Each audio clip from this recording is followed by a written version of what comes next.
Brest 2e affronte 3 9e.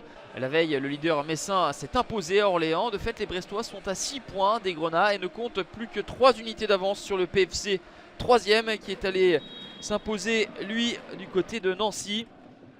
Notez que lors de la prochaine journée, un déplacement à Charléty se profile pour les Brestois. Alors ils veulent vraiment capitaliser face à l'Estac et cela commence plutôt bien pour les hommes de Jean-Marc Furlan qui ouvrent le score grâce au but de Mathias Autrette. 6e réalisation pour l'ancien Merlu, servi par Gaëtan Charbonnier, le meilleur buteur de Domino's Ligue 2. Charbonnier, ses 16 réalisations, sait se muer en passeur. Il est à la limite du hors-jeu, le double 1-2 avec Mathias Autrette qui vient tromper de près Amadou Samassa. Et pour l'instant ça se passe bien pour Jean-Marc Furlan face à son ancienne équipe. 1-0 à la pause pour les Brestois qui s'étaient imposés. 2-1 au match aller au stade de l'Aube avec un doublé de Gaëtan Charbonnier. Si les Brestois ont proposé une première mi-temps plutôt fluide avec de l'intensité, cela va redescendre dans le deuxième acte et les Troyens de Rue Almeida vont en profiter. Et était tout proche d'égaliser sur cette situation. Il faut une belle intervention de Gauthier Larsonneur.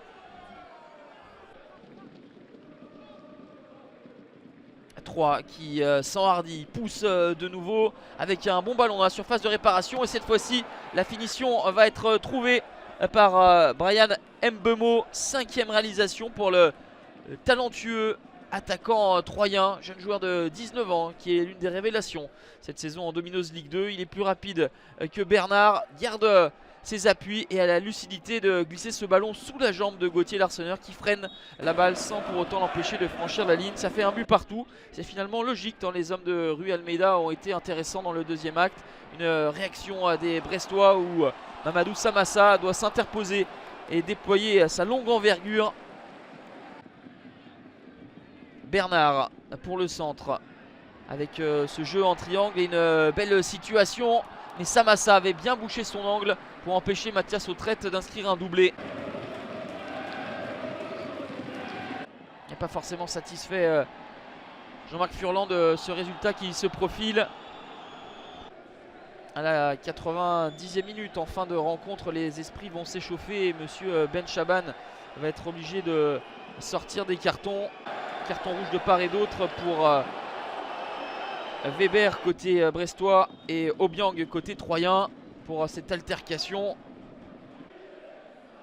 Passé ce fait de jeu, plus rien ne se passera dans cette rencontre. Un partout, score final. Dominateur dans le premier acte et logiquement récompensé. Brest n'a pas su garder le même rythme en deuxième période et s'est fait rejoindre par des Troyens plus entreprenants et qui ramènent un bon point de Francis Leblay.